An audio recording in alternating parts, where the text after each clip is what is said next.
Hello, everybody. It is a few days after Thanksgiving, and I'm currently still working off the glycogen stores that I gained from the massive meals that I ate during Thanksgiving.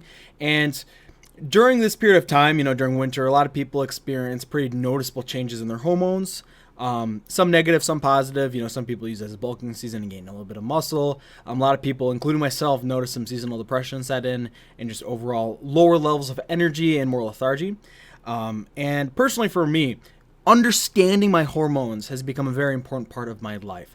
I want to learn how to master my body so I can best make changes and best adjust for the changes that we notice throughout daily life. What can we do to make ourselves better? What can we do to mitigate negative changes and overall be happier, stronger, and lift lots of weight in the gym? Because that's my goal.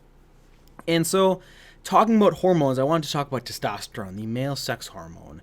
One of the most important hormones in our body for overall happiness, energy, motivation, dopamine production, muscle gain, sleep, confidence, dominance, and fertility, and other metrics such as that should be important to every single person. If your testosterone levels aren't important to you, I would recommend taking a step back and looking at your life, because it is one of the most important and necessary things to live a happy life, and something that I've noticed drastically as they have fluctuated personally for me. And actually, interestingly enough, when I was 17, I was diagnosed with low testosterone. Colin, you were still lifting, close to 600 pounds when you were 17, benching well over 225, squatting over 4 plates. And while that is true, that doesn't mean my hormones couldn't have been incredibly messed up at that time. It is important. But sometimes we tend to look over some symptoms, and maybe depending on the person you are, you might not have other symptoms. So for me, strength gain was still there. I was still strong, but not nearly as strong as I would have been if my hormones were fixed. And once I did get them fixed, guess what? I got a lot stronger than just lifting 550. I started lifting 600, 635, squatting close to 500, benching 3 plates instead of 2 plates. And that is where we are now. So looking back at my blood test, and it actually looks like it was a little bit before I turned 18, so still 17 at this time. On June 2nd, 11:49, I got tested. I had my total testosterone serum tested, and then my free and weekly bound testosterone tested. My total testosterone came in at 354 nanograms per deciliter. Well, what does that mean? Nanograms per deciliter is the range that they test at. There's a few other sort of metrics that people use. Sometimes I think one of them is like moles per something. Nanograms per deciliter is personally for me the one that I'm most familiar with, and generally for people my age, it ranges anywhere from on the very low end. And like I said, they shouldn't be this low. Testosterone is so important for us, and we shouldn't have levels on the lower end of things. We want them to be on the higher end of normal. Theoretically, I should have been coming in at 700, 800 for my age and my health levels. I came in at 354. 300 being technically hypogonadism, meaning that your balls aren't working well.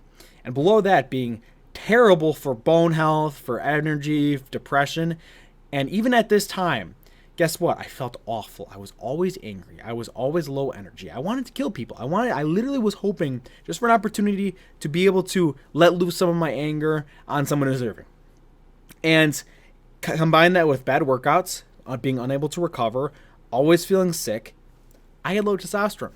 My total testosterone being 354 puts me just above hypogonadism. That was not good at all. My free and weekly bound came in at 129 nanograms per deciliter, which on their scale, they say the standard range is 40 to 250. For completely free testosterone, it should be generally like a lot lower than that. If your free testosterone is like 150, you're in a very good range. So I feel like that free and weekly bound, skewed things a little bit more than it should have been. But we had low testosterone. The doctor was like, oh, you're in the normal range, but we should get you retested. That was not normal. There's no way that was even close to normal. To be at 347 when I'm a healthy young man should have been a warning bells. And for them to be like, oh, you're just okay, shows that they really don't understand pharmacology all that well. And if they don't understand pharmacology, maybe they do understand pharmacology well. They don't care. They don't care that you're low testosterone, or they're okay with just having the bare minimum of health as long as you're not bleeding and shitting blood. They'll send you on your way. I hate the health system. I actually despise it. And the fact that my parents at the time paid $1,000 for this testosterone test really shows me how screwed up it is. Screwed up that the health system overcharges for results that are well under the standard of quality that they should be. That's sort of my rant out of the way. Fight Club has a point. If anyone has seen that movie and talks about the system, being designed to make men weak, completely agree with you. The system is designed to make us all weak. Anyway, so I got retested on the 11th, so 9 days later, a little bit earlier that time. They were like, oh, your bloods could have been off because of being tested later in the morning. 3 hours difference. If your testosterone dips to 350 at 3 p.m., because your blood testosterone is higher in the morning with higher levels of concentration, and then it dips throughout the day to signaling your body to go to sleep. If you're going to bed with a testosterone of 350, there's some warning bells being raised. Your testosterone isn't meant to dip that much, and so they try to rationalize it. Oh, you might not have could have just been this. And during this time, I was noticing, obviously workouts aren't the best and whatnot too. I got tested 9 days later, and what I did notice was I took a large amount of rest from the gym. Took a huge amount of rest. I adjusted my diet. 9 days is quite a bit of time to make a difference hormonally, and so my sleep got a lot better. I started really working on getting deep quality sleep, eating good foods, getting sunlight. And we noticed a significant rise in my testosterone. So my testosterone went up to 531.1 nanograms per deciliter, which is in the normal range. Thank God. My free/weekly bound testosterone was in at 187.3 nanograms per deciliter. So a lot higher as well too. And so we're literally right in the middle of the range. In my opinion, still low. And so what does this tell me? That tells me that there's a few variables that were throwing everything off so drastically that I literally put myself in hypogonadism without being there. People don't talk about the importance of your sleep. They don't talk about the importance of good food. They don't talk about the importance of reducing stimulants in your body. And they don't talk about how detrimental overtraining is. I was literally deadlifting 5 times a week during that period of time, and I was still getting better. I was still getting stronger. I was riding that constant high of deadlifting all the time, literally forcing my body to dump adrenaline every single day while drinking 3 bangs before a workout and then having 1 or 2 more after just to return to baseline, triple scooping pre-workout, and then proceeding to get 6 hours of sleep, 7 hours of sleep, even though it was the summer. I literally set myself up to fail completely in regards to my overall testosterone levels. Since that time, I haven't gotten retested. I definitely should get retested, but I would assume that my levels are significantly higher than they were beforehand. I've personally noticed, my energy got better, my libido got better, endless motivation almost, except during my SARM cycle, or the end of my SARM cycle. The hormonal fluctuation then kind of screwed me over a little bit. But we've noticed a huge, even bigger rebound from even having okay levels. And in that, there's a few lessons to be learned. The importance of not overtraining, because deadlifting 5 times a week is going to be awful for you.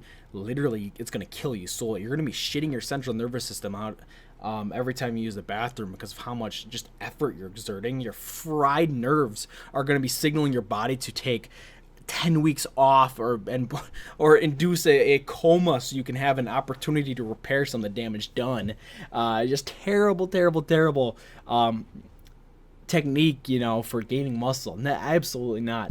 I was lifting I was doing squats 3 times a week, bench 3 times a week, deadlifts 3 to 5 times a week.